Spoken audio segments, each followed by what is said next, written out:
Love this podcast? Support it and sponsor today. Simply head to ozcastnetwork.com for details. Wavelength. Just because we're doing our lectures online doesn't mean that we need to then retreat and make life, all about being alone. Sparking the convos about Adelaide. I think there's not enough knowledge around the severity of the long-term impacts that a concussion can give you, and it's not really educated enough. You should be having. The minimum job search requirements is definitely problematic, and it is up to a computer to decide whether you receive your payments each month. This is Wavelength on Fresh 92.7. Welcome back to Wavelength, sparking the convos about Adelaide you should be having. Tonight with me hosting, I have Maggie. Hello. Thank you so much for having me on the show tonight. Before we jump in, we do need to acknowledge that we are recording Wavelength on the land of the Kaurna people of the Adelaide Plains and pay respect to elders past and present. We recognise and respect their cultural heritage, beliefs and relationship with the land. We acknowledge that they are of continuing importance to the Kaurna people living today. And we also extend that respect to the Aboriginal language groups and the other First Nations. Wow, what a week it has been. And I don't think that we can discuss this week without discussing the submersible near the Titanic. Now, it has been reported that it has imploded, but this news story has headlined every news outlet this week. It's literally been an insane story. This has really gripped the world. What is interesting, though, is that it's not the only story of people tragically dying in the sea this week. Yes. Off the western coast of Greece this week, 700 refugees boarded from Libya in hopes of getting to Europe. What I find so interesting about this news story is how little airtime it's getting compared to the submersible story. Whilst the submersible story is absolutely tragic, it's hard to understand why one story grips the entire world and the other one can't get the airtime. Exactly. It does show a lot about, the disparity of wealth and how the media kind of values one group of people over the other, which I think is really sad. It is. It's really depressing. Okay, well, I think it's time to start the episode, hey? We have a jam-packed show for you tonight. Liliana talks to the Legal Director of Equality Australia, Ghassan Kassisieh, and the Communication Officer for Intersex Human Rights Association, Cody Smith. Then later on, Trevor explains cryogenically frozen humans and why so many people are interested, and Jasmine talks you through all the good news that has happened this week. But before all that, Marco talks with Tom Koutsantonis, the Minister for Transport, about lowering emissions for public transport. Marco, take it away. Wavelength on Fresh 92.7.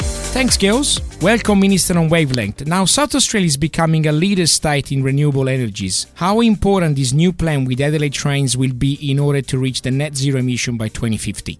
Very important. We need people on public transport. It's the fastest way for us to decarbonise car travel. The more people who catch public transport, we all save in our taxes for not having to upgrade roads. We don't have to build new bridges or grade separations. Public transport, when it's electrified, is fast and efficient. It's quiet, adds amenity, and it's a very, very good way of decarbonising a large part of our economy. If you think every person who drives to work in their own car, how much carbon emissions they have, the more people we put on electric trains that are being used and fuelled by renewable energy, we all save. It's an amazing way and a very quick way of lowering our carbon footprint almost immediately. Just recently, I picked up my fully electric car, so I'll be driving into work with an electric car. So I'm myself also helping with reaching the net zero emission by 2050. But it's great to see that the state government is working so hard with this. So it's really, really well done. Thank you very much. It's important that people are buying electric cars now. Australia wasn't getting electric cars delivered. Almost every manufacturer now is going completely electric. We're seeing plug-in hybrids in BMW, Toyota, Mazda, across the entire range, and those cars are now coming to Australia. We're spending $12 million with the RAA to build free recharging stations across South Australia. So not just charging at home, but when you go on holidays with your family, you'll have someone to charge your car as well. What are the main benefits for daily commuters, and can we expect a more efficient public transport service with the introduction of zero-emission technologies in the future?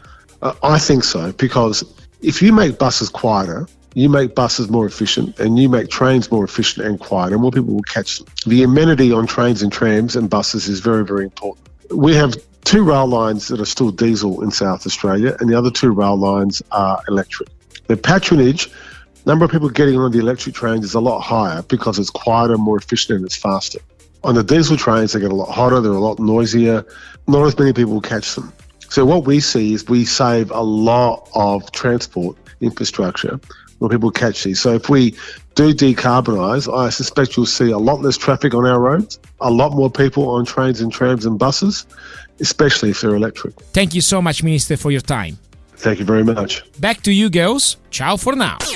Sparking the convos about Adelaide you should be having. Wavelength on Fresh 92.7. Wow, thanks for that, Tom and Marco. Right after the break, we talk with Ghassan Kassisieh. You're listening to Wavelength on Fresh 92.7. Wavelength. Welcome back to Wavelength, sparking the convos about Adelaide you should be having. This month is Pride Month, and here at Wavelength, we want to talk about intersex individuals, following Canberra's move to protect intersex people from major surgeries at a young age. To find out more, Liliana investigates. Wavelength on Fresh 92.7. A bill was just passed in the ACT protecting the medical rights of intersex people, making it illegal to operate on them without their consent, except in the case of an emergency. What does this mean for intersex people and the LGBTIQA community as a whole? Well, it's a nation-leading law, and it follows some reforms that have happened overseas, which ensure that intersex people can have a say over what happens to their own bodies. So it really centres the right for a person to decide the kind of surgeries that are performed on their bodies, unless there's a reason why those surgeries can't wait until they are old enough to make their own mind up. Now, you have been involved in over a decade in the LGBTIQA advocacy alongside a commercial litigation career in Australia and overseas. With such extensive experience in the legal realm, what are your thoughts on the passing of this bill, and what do you think prompted this change? Well, the bill, the act in the ACT is historic. It's answered a long call from particularly intersex advocates who've advocated for decades for these kinds of protections. Looking at, statements like the Darlington Statement, where intersex advocates came together and said, what we want is the right to have a say over what happens to our own bodies.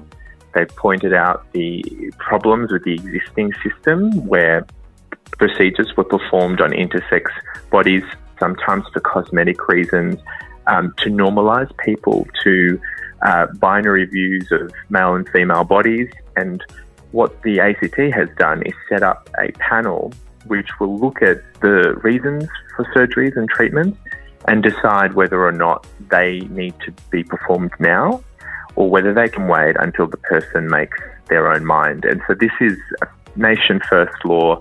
It really is setting the framework that other states and territories can and should follow. And it comes after decades of that activism that's led to this incredible moment. As you've said before, the ACT have been noticeably more progressive than other states.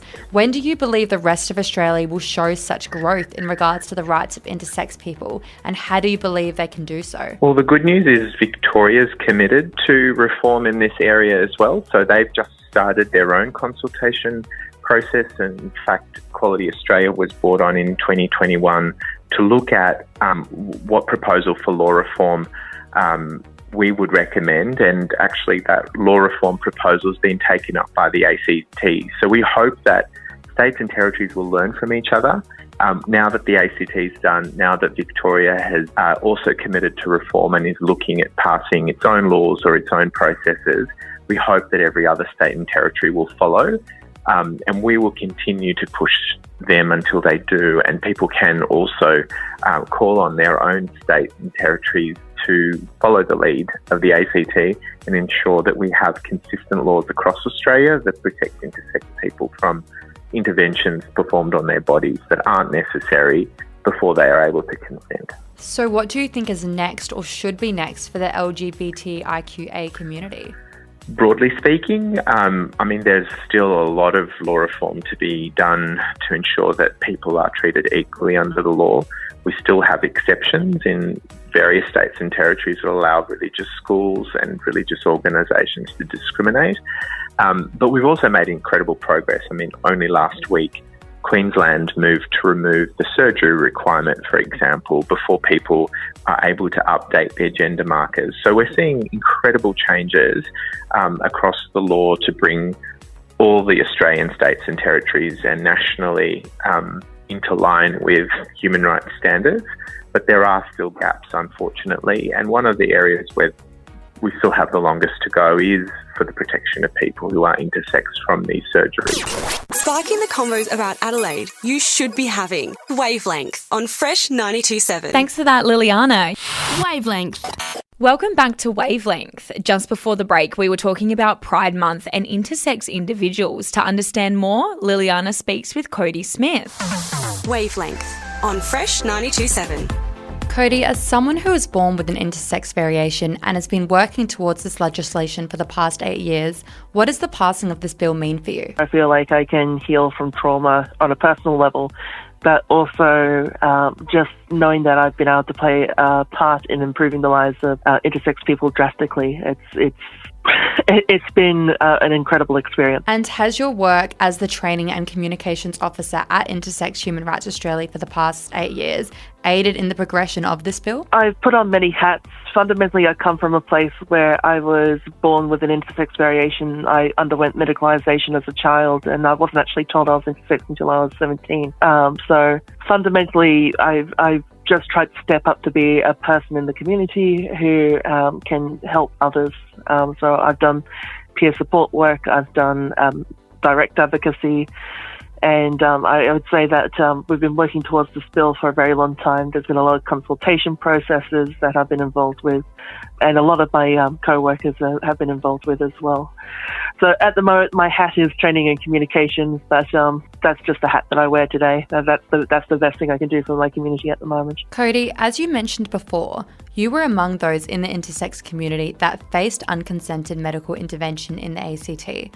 How did this affect your mental health and general perception of yourself? It really shakes you up. So, like I said, I didn't find out until I was 17. At that point, I just assumed that I was a normal girl, that I had to see doctors on the regular, but, that was very normal to me. But when you then find out that intersex people exist and that you were born quite differently from how you assumed, it's a fundamentally shaking experience. And I think that a lot of intersex people not only don't really know how to react to that always, but they're not given support to work through it.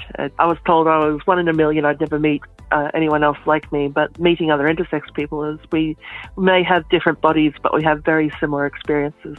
What is next for the intersex community? So we've only got legislative protections in the ACT, and we need these protections to exist right across Australia, because ultimately at the end of the day, all intersex people all across Australia deserve to have their rights protected. We also are looking, we also advocate around health services and service providers competency.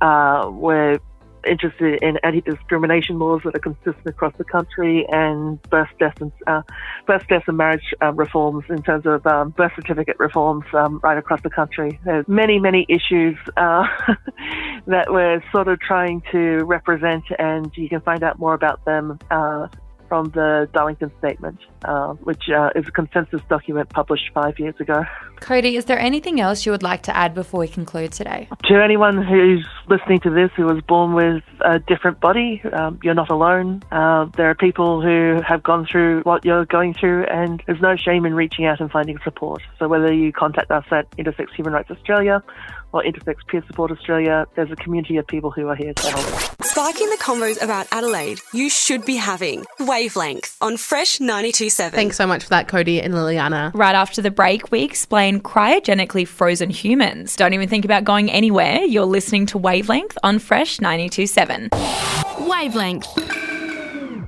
Welcome back to Wavelength. Thank you so much for joining us, Adelaide. Now, you might have seen frozen humans in the news recently, but what does that mean? Trevor talks you through it.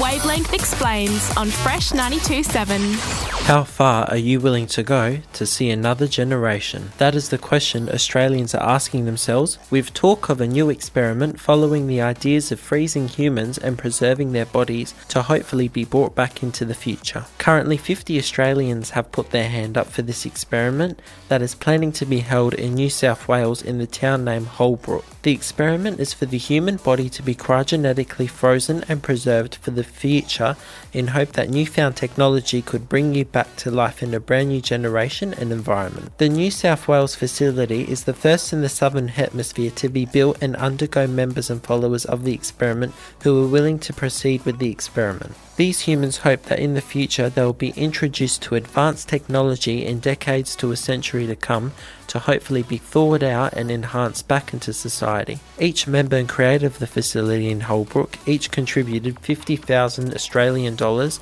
to the experiment. As currently, with the new and latest technology in the present today, it is currently not possible to bring back and enhance a cryogenetically frozen person, as even some scientists doubt that it will ever even be possible, but that is not stopping optimistic people in Australia and from all around the globe. But with society evolving and expanding and using technology in new ways each day more and more, there is hope and talk that in decades with new technology we'll be able to hopefully achieve this goal and bring humans back into society from right where they left off in the past. The facility in Holbrook is called Southern Cryonics and was opened in February 2023. So what are your thoughts, Fresh Fam? What is your take on this experiment, and would you do it yourself? Sparking the convos about Adelaide you should be having. Wavelength on Fresh 92.7. Up next, we have heaps good news. You're listening to Wavelength on Fresh. Wavelength. You are here on Fresh 92.7 listening to Wavelength. It is time for heaps good news. Jasmine, take it away. I know there's gonna be heaps good news on Wavelength. Hey, it's Jasmine, and here's the heaps good news of this week. The ACT will become the first state in the country to pass legislation to provide free period products under a new bill at the beginning of this month. The Period Products and Facilities Access Bill will require the ACT government to facilitate a range of accessible points, which could include places like public libraries and bathrooms, and providing info on menstruation and improving access to toilet facilities. The introducer of the bill, Suzanne, or MLA, explains that the rollout includes period products to be supplied at public schools and hospitals as well. It's an incredibly big step for Australia on period poverty, and we've seen it work fabulously elsewhere, like Scotland, who is the first in the world to make this happen, and even has a free app that shows people where you can access free products across the entire country. So hopefully SA and the rest of the states will jump on the bandwagon soon.